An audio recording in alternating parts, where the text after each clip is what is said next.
Este es un mensaje del pastor John MacArthur, traducido y predicado en español para el mundo de habla hispana.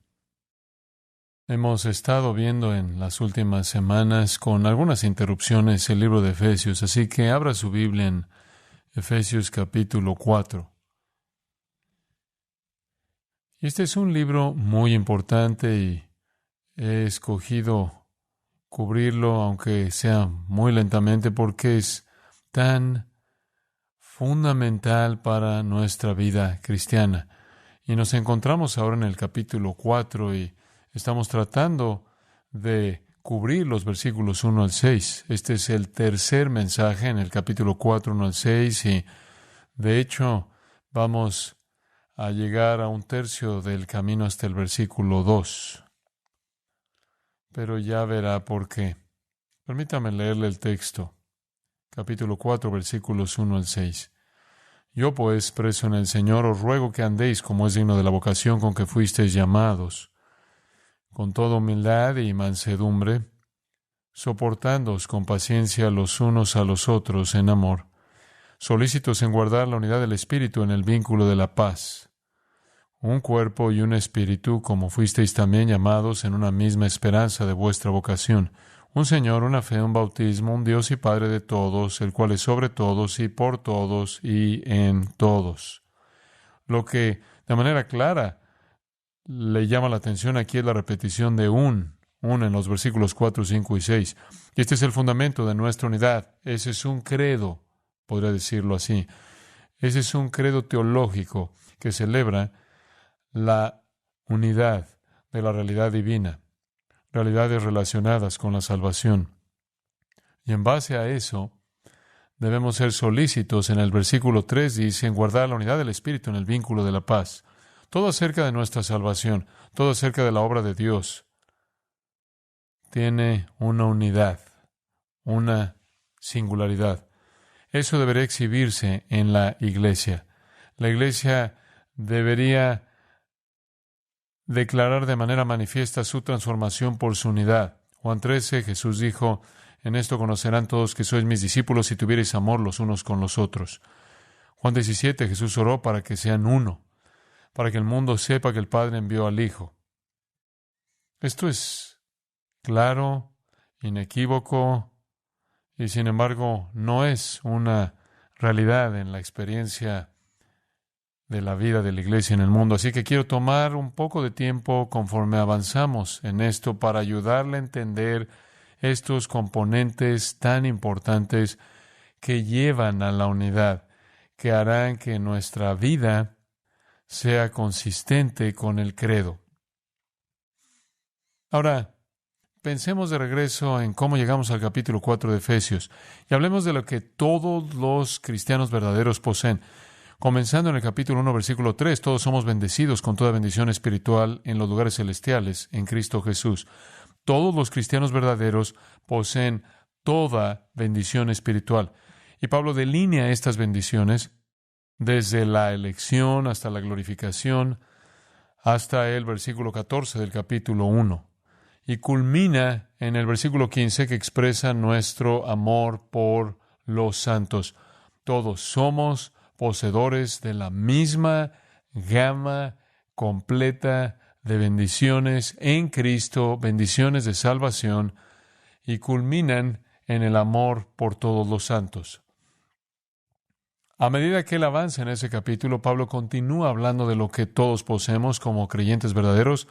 Poseemos estas mismas riquezas espirituales. Hemos sido colmados de riquezas espirituales, de poder, de fuerza, porque estamos en Cristo. Él es nuestra vida, Él es nuestra cabeza y nosotros somos su cuerpo. Entonces estamos conectados con Cristo en esa unidad espiritual. Conforme usted llega al capítulo 2, Pablo dice que todos comenzamos en la misma condición. Estábamos muertos en delitos y pecados, estábamos caminando conforme a la corriente de este mundo, estábamos bajo la influencia demoníaca y satánica, pero todos fuimos salvos por gracia mediante la fe, no por obras, sino que fuimos salvos para buenas obras, las cuales Dios preparó de antemano para que anduviésemos en ellas. Así que todos comenzamos con todas las mismas bendiciones espirituales, todos llegamos a involucrarnos con estas bendiciones, a recibir estas bendiciones, cuando fuimos salvos por la gracia divina de Dios a través de la fe, ahora nos hemos vuelto de Cristo y Cristo es nuestro y nosotros estamos en Él y Él está en nosotros, somos su cuerpo. Hemos básicamente sido creados de nuevo para buenas obras que Dios ordenó de antemano para que anduviésemos en ellas. Y le dije cuando repasamos ese pasaje que así como su glorificación era un asunto de elección divina, también lo era su santificación. Conforme avanzamos en el capítulo 2, encontramos nuevamente, celebrando nuestra unidad, que todos los creyentes, sean judíos o gentiles, son un solo hombre nuevo. No importa cuál sea su grupo étnico, todos somos un hombre nuevo.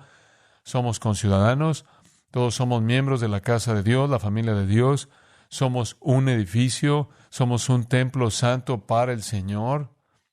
Juntos somos edificados para morada de Dios en el Espíritu. También dice eso en el capítulo 2. De nuevo, todas estas cosas marcan nuestra unidad. Y después, en el capítulo 3, leemos que somos coherederos, miembros del mismo cuerpo, copartícipes de la promesa en Cristo Jesús por medio del Evangelio. Y que colectivamente y juntos, versículo 19 del capítulo 3, somos llenos de toda la plenitud de Dios.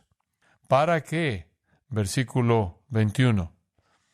Dios pueda ser glorificado en la iglesia, en Cristo Jesús. La iglesia manifiesta su redención a todas las generaciones por los siglos de los siglos. Así que Pablo ha estado cubriendo estos 3 capítulos, inundándonos de todas nuestras bendiciones espirituales. Y la idea es ayudarnos a entender que todos tenemos las mismas bendiciones. Todos somos uno. Y eso surge, como leí hace un momento, en los versículos 4 al 6, en donde Pablo vuelve a los fundamentos de nuestra fe. Un cuerpo, un espíritu, una esperanza de su llamado, un Señor, una fe, un bautismo y un solo Dios y Padre. Todo esto es un ruego a la unidad en la iglesia. Pero incluso con todos estos ruegos, hay algunas actitudes necesarias y algunas dinámicas espirituales necesarias que deben estar operando en una iglesia para cumplir con este llamado. Y eso es lo que encontramos en este pasaje que tenemos frente a nosotros. Primero está el llamado a andar dignamente. Ve el versículo 1. Yo pues preso en el Señor, él era en realidad un prisionero cuando estaba escribiendo esto. Preso en el Señor, os ruego que andéis como es digno de la vocación con que fuisteis llamados. Vimos eso hace un par de semanas atrás. El llamado a andar dignamente. La palabra digno es axios, significa equivalente. En otras palabras, nuestra conducta debe coincidir con nuestras convicciones. Nuestro deber debe coincidir con nuestra doctrina. Nuestro comportamiento debe coincidir con nuestra creencia. Esta es la vida cristiana elemental. Si usted dice que pertenece al Señor, debe caminar como Él camina. Este es un mensaje que Pablo nos está dando aquí mismo.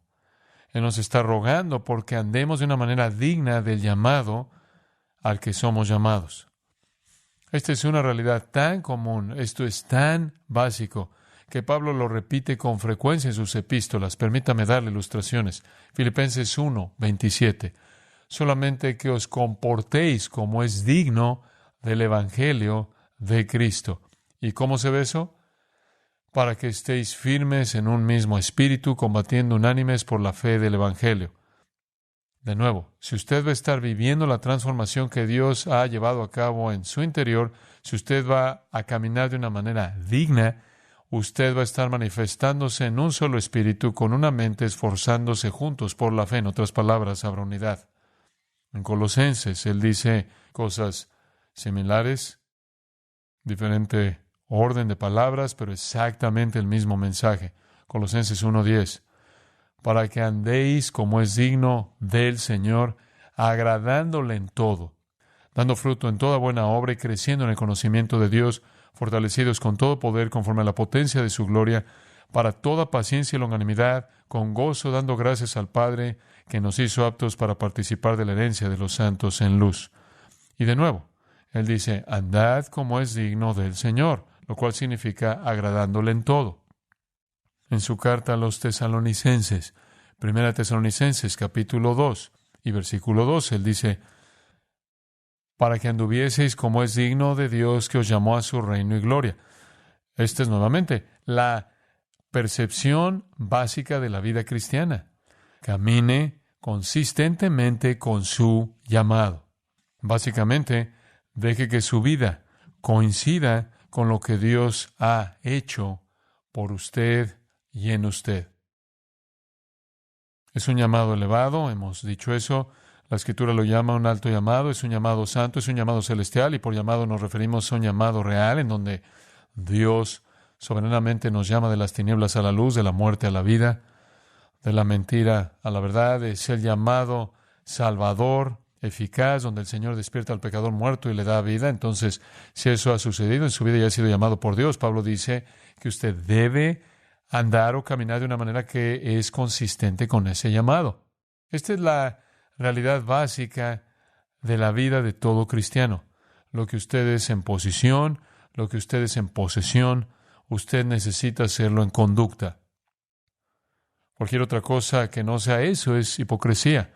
Cualquier otra cosa que no sea eso, claro, paraliza el mensaje del poder salvador, porque no demuestra esa transformación al mundo si la gente es hipócrita. Y de nuevo, tenemos que regresar al hecho de que la unidad de la iglesia es el testimonio más grande de la iglesia, sin embargo, parece ser lo más difícil de ver cumplido. Así que el llamado a un andar digno lo explicamos. Conforme usted llega al versículo 2, vemos las características de esta vida digna o de este caminar digno. Y las características pueden ser un poco sorprendentes porque, dado que este es un llamado tan elevado, un llamado celestial, un llamado santo, lo que el Señor quiere de nosotros es humildad. Versículo 2, con toda humildad y mansedumbre, soportándoos con paciencia los unos a los otros en amor, solícitos en guardar la unidad del Espíritu en el vínculo de la paz. De nuevo, la meta es siempre la unidad del Espíritu. Ese es el testimonio demostrado del poder transformador del Evangelio. Pero para llegar a esa unidad, tienen que haber algunas virtudes que se manifiestan y que se establecen como prioridades en la vida de todo cristiano. Y observen el versículo 2, y quiero tomarme un poco de tiempo con esto, porque esto es lo que es esencial para ser un cristiano en la iglesia, de tal manera que la iglesia se vuelve una y su testimonio es claro. Con toda humildad. Los cristianos inventaron esta palabra. Literalmente la palabra significa pensar de manera baja de usted mismo. Pensar de manera baja de usted mismo. Esto está muy lejos de los intereses del mundo inconverso. De hecho, tal palabra no existía en el griego clásico. Aparentemente los cristianos acuñaron esta palabra porque pensar de manera baja de usted mismo era lo último que la cultura griega quería defender como virtud. Diríamos lo mismo en nuestra cultura actual, como lo serán casi todas las culturas a lo largo de la historia humana. Se supone que usted debe tener un alto concepto de usted mismo, promoverse a sí mismo, porque, por supuesto, en su condición caída, la soberbia es la posición predeterminada de todo pecador humano. Pero a los cristianos se les ha ocurrido esto. En virtud del diseño de Dios y la revelación de Dios, debemos ser definidos por toda humildad. No solo una parte, sino por toda humildad. Esta es la virtud de la persona que está consciente de su propia indignidad y debilidad. En otras palabras, para caminar de manera digna, debe reconocer que es indigno. En Hechos 20 y versículo 19, Pablo describió lo que él hizo como servir al Señor con toda humildad. Así que él está transmitiendo lo que él, de hecho, estaba haciendo. Él no solo es el maestro, él es el ejemplo. Sirviendo al Señor con toda humildad. Y usted pensaría que si usted fuera el apóstol Pablo y tuviera sus credenciales, usted es un apóstol, sí, usted ha tenido por lo menos 4 visiones de Cristo y nadie más tuvo ninguna. Usted tuvo un viaje al cielo y de regreso. Usted ha sido usado más que cualquier ser humano en la historia. Usted ha llevado el Evangelio a los gentiles. Usted es el apóstol de los gentiles. Usted ha sido marcado con honor. Casi todos en el mundo gentil, que era un creyente, era creyente debido a la influencia de él. Usted pensaría que para el apóstol Pablo habría una tendencia a tener una alta opinión de sí mismo y, humanamente hablando, usted tendría razón en pensar eso. Esa es una cantidad tremenda de éxito, una cantidad tremenda de éxito espiritual. Así que el Señor tuvo que mitigar eso en su vida. Vaya a 2 Corintios, capítulo 4. Escuche lo que Pablo dice en el versículo 5. No nos predicamos a nosotros mismos, sino a Jesucristo como Señor y a nosotros como vuestros esclavos por amor de Jesús. Ahora eso es lo más bajo que usted puede llegar. El llamado alto de Pablo, el llamado apostólico de Pablo, el llamado misionero, todavía tenía que tener la percepción de que él era un esclavo de Cristo y un esclavo de aquellos a quienes él ministraba. De hecho, en el versículo 7, él dice, tenemos este tesoro en vasos de barro. El tesoro significa la gloria del Evangelio que resplandece en el rostro de Cristo, y él dice, soy una vasija de barro, para que la excelencia del poder sea de Dios y no de nosotros. Pablo nunca será la explicación de su éxito espiritual. De hecho, en el versículo 8, que estamos atribulados en todo, mas no angustiados, en apuros, mas no desesperados, perseguidos, mas no desamparados, derribados, pero no destruidos, llevando en el cuerpo siempre por todas partes la muerte de Jesús, para que también la vida de Jesús se manifieste en nuestros cuerpos. Porque nosotros que vivimos siempre estamos entregados a muerte por causa de Jesús, para que también la vida de Jesús se manifieste en nuestra carne mortal. De manera que la muerte actúe en nosotros y en vosotros la vida. La vida de él fue solo una exposición constante a la muerte, a la hostilidad, a los enemigos. Fue algo aplastante, pero no apagó la luz, no intimidó el espíritu de él, y es por eso que él dice las cosas que dice. Estoy completamente comprometido, hasta la muerte, si fuera necesario. Así que la muerte actúa en nosotros, si la vida puede actuar en ustedes. Entonces hay una humildad inmensa en ese reconocimiento de que usted es desechable, de que usted es prescindible, que usted necesita verse a sí mismo con un sentido de indignidad. En el capítulo 12 de 2 Corintios, quizás quiera ver eso. Pablo al principio del capítulo habla de su viaje al cielo y de todas las visiones y todas las revelaciones que él tuvo. Pero él llega al versículo 7 y leemos esto, y para que la grandeza de las revelaciones no me exaltase desmedidamente, me fue dado un aguijón en mi carne, un mensajero de Satanás que me abofetee para que no me enaltezca sobremanera. Este es el apóstol Pablo, quien tenía las credenciales más preeminentes de cualquier persona en el Nuevo Testamento fuera de nuestro Señor mismo. Y en su condición caída y en su reconocimiento de su propia pecaminosidad, él sabía que él estaba tentado a ensoberbecerse debido a su éxito espiritual y sus logros espirituales. Y tal vez estaban esas expresiones de soberbia porque el Señor tiene que hacer algo para humillarlo. Y dice en el versículo 7 que para que la grandeza de las revelaciones, por esta razón, para que no me exaltase, me fue dado un aguijón en la carne, espina no como en un rosal, pero en realidad significa la punta de una lanza. El Señor literalmente tomó una lanza y la pasó a través de su carne, que de otra manera sería soberbia. ¿Qué fue eso? ¿Qué era ese instrumento de tortura? ¿Qué fue ese tormento clavado en su carne? Él dice, un mensajero de Satanás que me abofeté. ¿Qué es un mensajero de Satanás? Bueno, esa palabra se usa mensajero, se usa muchas veces en el Nuevo Testamento. Siempre significa una persona. No significa malaria, enfermedad de los ojos o cosas por el estilo que algunas personas han dicho. Es una persona. Es una persona. En este caso, podría ser una persona humana porque ángelos se usa al menos en Apocalipsis para referirse a una persona humana. Pero es mejor entenderlo, es la palabra ángelos. Entonces, ¿qué es un ángelo satánico? Eso es un demonio. Y creo que está hablando del demonio que estaba liderando la oposición a la iglesia en Corinto y destrozando su trabajo allí. Pablo estaba desconsolado por el hecho de que él se había ido después de un esfuerzo inmenso allí, y los falsos maestros habían venido poseídos por demonios para destruir el ministerio de él. Estaban diciendo cosas terribles de él. Eran brutales y despiadados. Dijeron que él estaba en esto por los favores de las mujeres y para ganar dinero y que había mentido sobre sus credenciales. Inventaron todo lo que fuera posible. Y esto estaba dañando a la iglesia que él tanto amaba.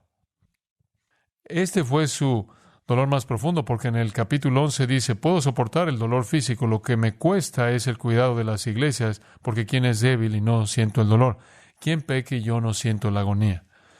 Entonces, lo que estaba pasando en la iglesia fue una experiencia tormentosa para él. Él usa el término tormento. ¿Por qué permitiría el Señor que un falso maestro poseído por un demonio dañara a una iglesia para humillar a Pablo?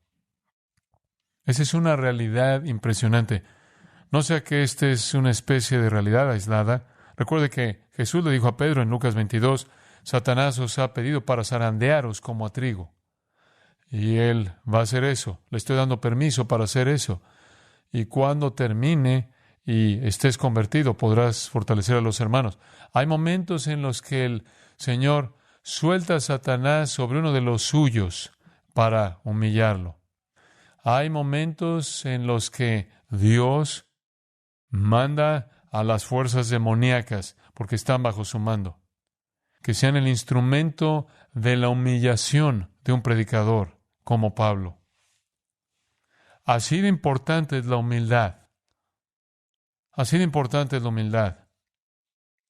Les digo esto a los ministros todo el tiempo: sométanse a su sufrimiento, sométanse a sus desilusiones, sométanse a sus fracasos, porque en esa sujeción encontrarán su mayor crecimiento y utilidad espiritual. Así que Pablo ora en el versículo 8 3 veces para que el Señor saque esa influencia poseída por demonios de la iglesia en Corinto, y el Señor le dice: bástate mi gracia porque mi poder se perfecciona en la debilidad.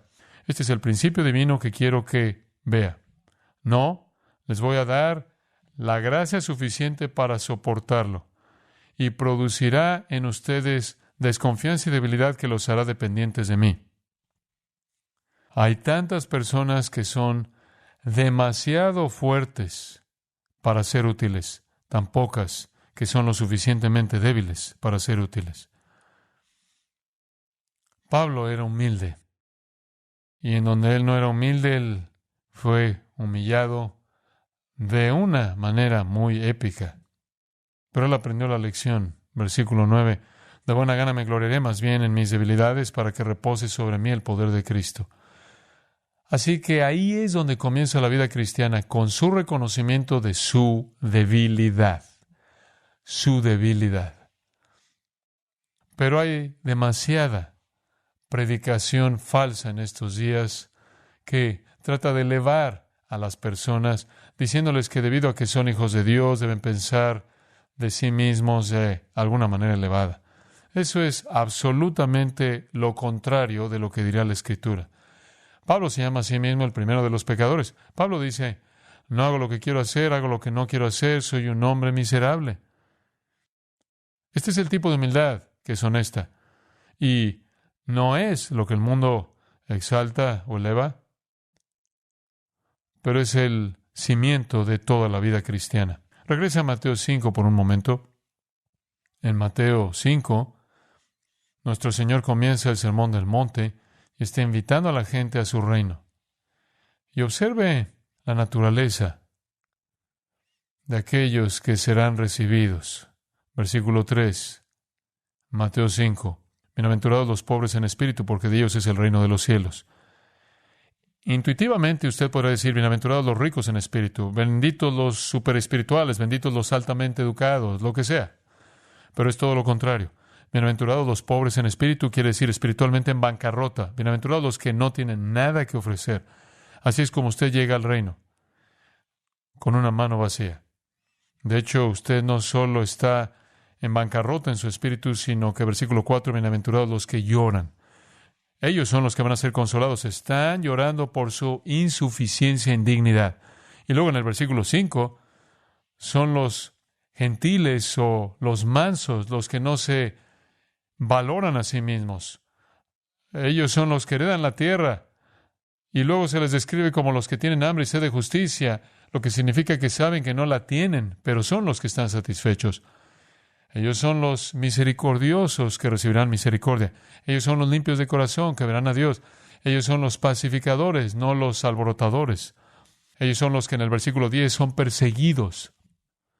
Bienaventurados sois cuando por mi causa os vituperen y os persigan y digan toda clase de mal contra vosotros mintiendo. Gozaos y alegraos, porque vuestro galardón es grande en los cielos, porque así persiguieron a los profetas que fueron antes de vosotros.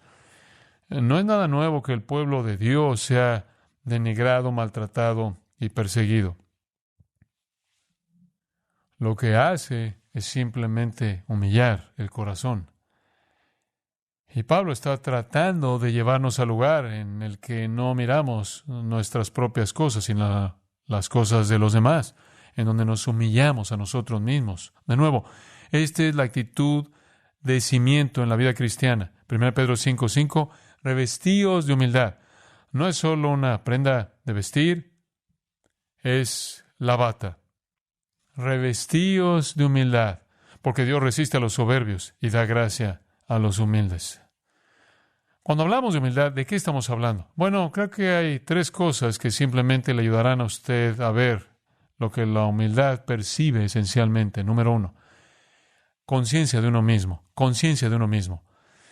Una persona humilde está consciente de sus propias limitaciones, sus propios límites, sus propias competencias e incompetencias, sus propias debilidades, sus propios pecados. Conciencia de uno mismo. Usted comienza al ser honesto con usted mismo y escucha a Pablo decir, soy el primero de los pecadores, o lo escucha decir, no hago lo que quiero hacer, hago lo que no quiero hacer, soy un hombre miserable. Pablo está declarando su indignidad. Entonces, el andar digno es el andar de alguien que está convencido de que es indigno. Honestidad acerca de usted mismo. Porque como dijimos, la posición automática de los pecadores caídos es sobreestimarse a sí mismos y la soberbia es el pecado dominante automático. De vez en cuando me gusta leer al psicólogo Jordan Peterson porque creo que tiene algunas ideas prácticas increíbles y le encanta enfrentarse con los alumnos universitarios que le dicen que quieren cambiar el mundo. Cuando les pregunta qué les gustaría hacer, es posible que digan terminar con el calentamiento global. Podrán decir terminar con la pobreza, terminar con el tráfico sexual, acabar con las drogas, eliminar el crimen. Tienen estas ideologías grandiosas. Quieren tener un gran impacto en la sociedad. Quieren arreglar el mundo. Y me encanta cómo responde a eso. Él dice, bueno, ¿por qué no empiezas por arreglar tu propia vida? Ese es un desafío lo suficientemente grande y podrás descubrir que nunca podrás hacerlo en toda tu vida. Pero es un buen lugar para comenzar antes de arreglar. El mundo arregla lo que está mal contigo. Ese es un gran desafío. Digo, de vez en cuando todo se reduce a algo como esto. ¿Vas a cambiar el mundo, pero ni siquiera puedes seguir una dieta? ¿En serio? Quizás puedas empezar por limpiar tu habitación. Y después, cuando te arregles, arregla tu familia. ¿Quieres un trabajo? Olvida el mundo. Solo trata de arreglar tu familia. Quizás deberías comenzar por ahí. Es absurdo que la gente piensa que puede dejar sus propias debilidades, incapacidades donde están, y de alguna manera, con todas esas debilidades nunca solucionadas, pueden hacer un cambio en el mundo entero. Usted tiene que comenzar al ser honesto acerca de su propia debilidad, porque eso lo arroja a usted a la misericordia del Señor, ¿no es así? Por eso viene con una actitud de bienaventuranza. Por eso usted vive la vida cristiana con toda humildad. La humildad dice, no soy digno, no soy capaz, entiendo eso. Entonces, sea cual sea el sufrimiento que el Señor traiga a mi vida, quiero someterme a ese sufrimiento, lo que sea que Él esté haciendo para refinarme y quebrantar mi confianza en mí mismo. Quiero someterme a eso, porque es solo cuando soy débil que soy fuerte. Cuando me salgo del camino y confío en Él, entonces hay fuerza verdadera. Así que comienza con una conciencia de uno mismo honesta. Y después, en segundo lugar, diría que es una conciencia de Cristo. Cuando usted está sobreestimando su importancia, su valor, lo competente que es usted, probablemente se ha estado buscando comparar con alguien menos que usted, probablemente no con Cristo. Pero a medida que usted ve la gloria de Cristo, y conforme lo ve usted por lo que Él es, usted se vuelve más y más pequeño. Juan el Bautista dijo, Él debe crecer y yo debo disminuir. Y después también es una visión de Dios, como Isaías 6. Isaías, quien es el profeta, ve a Dios y, habiendo visto a Dios, coloca una maldición sobre sí mismo y dice que es un hombre de boca sucia y pronuncia juicio sobre sí mismo. Entonces, la humildad viene de una evaluación honesta de usted mismo y una visión verdadera de Cristo y una visión verdadera de Dios. Y entre más pura sea la visión de usted mismo y de su Señor y de Dios, más útil se volverá usted. En Jeremías 9, 23 y 24, Jeremías escribió esto. Así dijo Jehová: no se alabe el sabio en su sabiduría, ni en su valentía se alabe el valiente, ni el rico se alabe en sus riquezas, mas alábese en esto el que se hubiere de alabar, en entenderme y conocerme, que yo soy Jehová, que hago misericordia, juicio y justicia en la tierra, porque estas cosas quiero, dice Jehová. Si usted se va a gloriar, gloríese en el Señor. Eso es lo que estamos buscando aquí. Así que esto es humildad. Pero hablamos de eso la última vez, así que pasemos a la siguiente palabra. Y la siguiente palabra será suficiente para ocuparnos por unos minutos más. Mansedumbre. Usted podrá decir, bueno, lo entiendo. Pero probablemente no. Ahora escuche, esto es elemental, ¿verdad? Hemos visto 3 capítulos de doctrina, una presentación de doctrina increíble y abundante. Y ahora se supone que debemos andar como es digno, se supone que debemos hacer coincidir nuestro vivir con nuestra doctrina, llenos de estas palabras muy simples, con toda humildad y mansedumbre. Así que más vale que sepamos lo que significan. ¿Qué es la gentileza? O algunas traducciones la traducen mansedumbre. Prautes en griego significa suave o gentil. Entonces, la mansedumbre está bien, funciona bien, gentileza está bien, es tierno de corazón. El lado negativo, sin espíritu de venganza, sin espíritu de vengarse, sin amargura, sin enojo hostil, sin afirmaciones de enojo. Es gentileza, ser gentil. Algunas veces la palabra era usada para describir una medicina suave en tiempos antiguos, otras veces se usaba para describir una brisa agradable y otras veces era usada para describir a un potro joven que había sido quebrantado, en donde no estaba domado y ahora se había vuelto dócil, gentil y su poder podía ser canalizado de una manera productiva. El griego secular se usa de personas que son suaves o amigables o gentiles o agradables en contraste a personas duras, ásperas, difíciles, violentas, enojones. Es una virtud piadosa. Es usada 12 veces en el Nuevo Testamento. Lo vimos ahí en Mateo 5:5. Bienaventurados los mansos o los gentiles. La vemos en Gálatas 5:23, en donde aparece como parte del fruto del Espíritu, mansedumbre. La vemos en 1 Timoteo 6:11 como una virtud de un hombre de Dios que es marcado por su mansedumbre.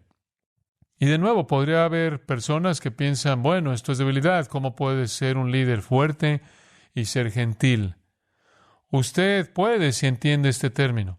Y creo que una de las mejores maneras de entenderlo es verlo definido como poder bajo control. No se refiere a impotencia o falta de poder o falta de valentía.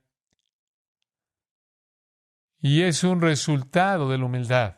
Si usted es una persona humilde, podría tener poder inmenso, podría tener capacidades inmensas, podría tener competencias inmensas, podría ser inmensamente competente, podría ser una fuerza inmensa, pero si usted es humilde, de pronto usted es transformado en alguien que es gentil, porque este es un producto de la humillación personal, este es un producto de vaciarse uno mismo. Este es el producto de una voluntad quebrantada. De nuevo, no significa débil, no significa impotente, no significa cobarde. Lo que significa es que sus poderes, los de usted, que son formidables en Cristo, están bajo el control de la voluntad de Dios y el Espíritu Santo. Proverbios 25:28, como ciudad derribada y sin muro, es el hombre cuyo espíritu no tiene rienda. Por otro lado, Proverbios 16:32 dice, mejor es el que tarde en airarse que el fuerte, y el que se enseñorea de su espíritu que el que toma una ciudad. La mansedumbre significa que usted tiene dominio propio. Hay una mansedumbre, hay una gentileza, y permítame ver si puedo definirlo en algunas maneras específicas, al darle algunas ilustraciones específicas. La mejor. Jesús dijo, Mateo 11:29, venid a mí y aprended de mí, porque soy ¿qué? Manso y humilde. Yo soy gentil y humilde. Entonces, si usted está buscando una ilustración de cómo se ve la gentileza y la humildad, no vaya más lejos de Jesús. ¿Fue el débil? ¿Fue el cobarde? ¿Le faltaron a él convicciones? No. Pero el apóstol Pablo dice en 2 Corintios 10:1 que necesitamos seguir la mansedumbre de Cristo, la mansedumbre, la gentileza de Cristo. ¿Cómo es posible que incluso podemos ver a Jesús de esa manera? Después de todo, Él destrozó el sistema del templo 2 veces, una vez al principio de su ministerio y una vez al final. Él condenó a los hipócritas, a los líderes de Israel. Él desató juicio sobre sus cabezas. No hay un Cristo cobarde. Eso es inconcebible. Él estuvo de pie sin temor delante de una multitud que quería apedrearlo y desapareció. Y después Él tomó látigos para limpiar el templo cuando la casa de su padre había sido contaminada. Sin embargo, la Biblia dice que Él fue manso. Él es el modelo de mansedumbre. Abnegación total. ¿Cómo es esto posible, ser tanto manso como también una fuerza de esa magnitud contra la maldad? Y la respuesta es esta, que Jesús nunca usó su poder para defenderse a sí mismo. Él nunca usó su poder para defenderse a sí mismo. Él usó su poder para defender a su padre, la reputación de su padre y la casa de su padre. Han tomado la casa de mi padre, la cual es casa de oración, y la han convertido en una cueva de ladrones. Cuando usted piensa en la encarnación de Cristo, sé que usted entiende que Él se volvió hombre. Él se volvió verdaderamente hombre. Usted ve gran parte humana de eso en su vida, claro, pero creo que tendemos a pasar por alto la característica única de la gentileza, que por un lado es ser ardientemente defensivo de Dios y no de uno mismo. Para Él, su Padre importaba. Su Padre importaba. Para Él, Isaías 53, Él fue oprimido y afligido. Sin embargo, Él no abrió ¿qué? Su boca. Él no abrió su boca. Él fue como una oveja callada ante los que lo trasquilaban. Él tuvo poder, pero Él nunca lo usó para sí mismo. Usted no encuentra eso.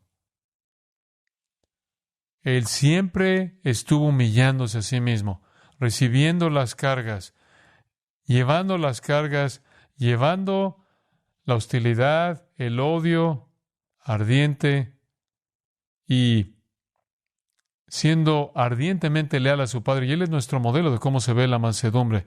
Usted defiende a Dios, usted defiende su reino, usted defiende su verdad, usted no se defiende a sí mismo. Ese es el poder que está bajo control. ¿Sabe?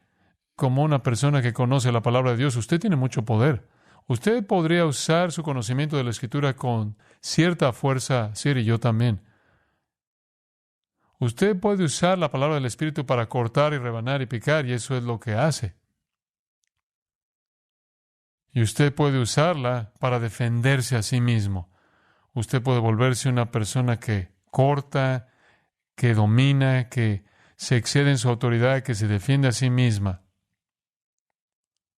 Y si todo tiene que ver con usted, entonces usted no ha entendido los elementos básicos de la vida cristiana. Mansedumbre. Me voy a levantar a pelear para defender al Señor, para defender a Cristo, para defender al Espíritu Santo. No uso poder para defenderme a mí mismo contra alguien que me acusa de manera falsa.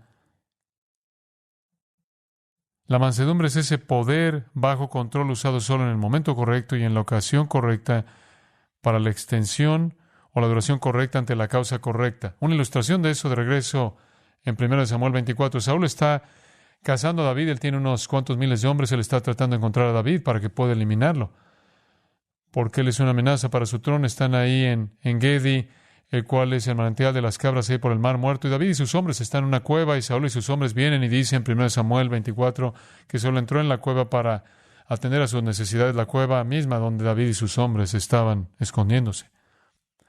Los hombres inmediatamente pensaron, aquí está con un movimiento de una espada, Saúl está muerto y David está libre del que quiere matarlo. David pudo haber matado a Saúl ahí, hubiera tomado el trono que realmente le pertenecía a él, y animaron a David a hacerlo, pero él no quiso hacerlo. Él solo cortó un pedazo de la túnica de Saúl y se quedó con ese pedazo. Él tenía el poder para quitar una vida y quizás tenía el derecho de quitar una vida porque él era el rey escogido por Dios, pero ese poder estaba bajo control. Y el elemento controlador era la voluntad de Dios. La voluntad de Dios. Él siguió a Saúl allá fuera de la cueva, le mostró el pedazo y le dijo, yo no voy a tocar al ungido de Jehová. Con todo el poder que un creyente tiene, el poder de la verdad y el poder del Espíritu, no debemos usarlo como si fuera nuestro para la defensa de nosotros mismos. Recuerde lo que Pablo dijo, el poder se perfecciona ¿en qué? En debilidad. Entonces prefiero enfrentar persecuciones y sufrimiento. Usted no debe defenderse a sí mismo porque cuando usted está en tiempos difíciles, ahí es cuando Dios lleva a cabo su mejor trabajo en moldearlo usted.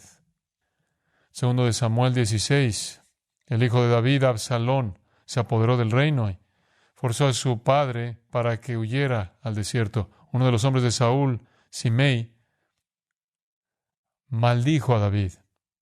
Y entonces la gente de David dijo, déjame cortarle la cabeza.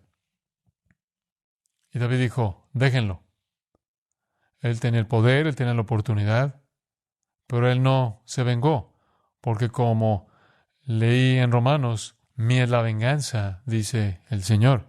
Saúl podría haber venido y haber matado a David si los papeles se hubieran invertido, pero David no quería dañar a Saúl. Él tuvo el poder, pero estuvo bajo control. Y nunca fue usado para él. Y Jesús tuvo el poder. Él dijo esto, si yo le pido a mi Padre, Él enviaría 12 legiones de ángeles para librarme y ustedes no podrían hacer nada. Pero no lo hizo, porque en la voluntad de Dios, el sufrimiento era el propósito divino. En Números 12, versículo 3 dice acerca de Moisés, el hombre Moisés era muy manso, más que todos los hombres que estaban sobre la faz de la tierra. Usted piensa en Moisés como alguien gentil, manso, más que cualquier otra persona en la tierra. Él no tenía miedo, él era osado, él era valiente, él era poderoso, él era fuerte, él confrontaba, él estuvo cara a cara con Faraón y dijo, deja ir a mi pueblo. Él bajó del monte, rompió las tablas de piedra en furia por la idolatría y causó una matanza de los idólatras ahí en el campamento de Israel. Moisés fue una fuerza para la defensa de Dios. Pero por sí mismo, ustedes recuerdan, Éxodo 3, él dice, tú no me quieres, yo, tartamudeo. Pero lo que tenía era la vara de Dios. Entonces, esta es una virtud que va junto con la humildad. en donde como creyentes no estamos concentrados en defendernos a nosotros mismos, porque si estamos todos ocupados defendiéndonos a nosotros mismos, no puede haber unidad porque no estamos mirando por las cosas de los otros, estamos demasiado inmersos en nuestros propios asuntos. Sigue el patrón de Cristo. ¿Experimenta usted ese tipo de control? ¿Está controlado su enojo? ¿Su defensa de usted mismo es común? ¿O guarda su enojo para cosas santas? Una indignación justa. ¿Usted se enoja solo cuando Dios es deshonrado, su palabra es deshonrada? ¿Busca siempre usted hacer la paz? No causar problemas, no caer en chismes, simplemente perdón y restauración. ¿Responde usted a la palabra humildemente, en mansedumbre? ¿Recibe usted la intromisión y la instrucción y ama a la gente que está en desacuerdo con usted? Esto es poder bajo control. Y la pregunta final es, ¿se levanta usted para defender a su Salvador y a su Dios y la verdad de Él? Porque ahí es cuando usted debe expresar ese poder. Juan Bunyan lo dijo de manera simple. Él dijo, el que ya está caído no necesita temer la caída. Una persona mansa no se ensoberbece de sí misma, no tiene nada de qué jactarse, no demanda nada, no se protege a sí misma, no se defiende a sí misma, no tiene lástima de sí misma. Es terminar con usted mismo de manera total, y ese es el gemelo de la humildad. Lo resume cuando usted lee cómo nuestro Señor respondió a su maltrato, 1 Pedro 2:21. Pues para esto fuisteis llamados, porque también Cristo padeció por nosotros, dejándonos ejemplo para que sigáis sus pisadas. Ahora mire, Cristo murió como un sustituto, pero Él también murió como un ejemplo. ¿Y qué significa eso? Siga sus pasos, el cual no hizo pecado, ni se halló engaño en su boca. Entonces Él no mereció el maltrato que recibió, sino que cuando le maldecían no respondía con maldición. Cuando padecía no amenazaba, sino encomendaba la causa al que juzga justamente. Jesús puso el ejemplo. Usted no debe vengarse. Usted debe sufrir de manera justa y dejar la venganza en Dios. Este es el tipo de humildad y gentileza que lleva a la unidad verdadera en la iglesia. Nunca piense que usted debe salirse con la suya. Usted debe siempre buscar que Dios se salga con la suya. Padre, te agradecemos por tu verdad y tu palabra, y aunque este es un concepto simple por un lado, por otro lado no es una realidad porque todavía tenemos la lucha del pecado que permanece dentro de nosotros, así que te pedimos que nos concedas la humildad y la gentileza que es el fruto del Espíritu.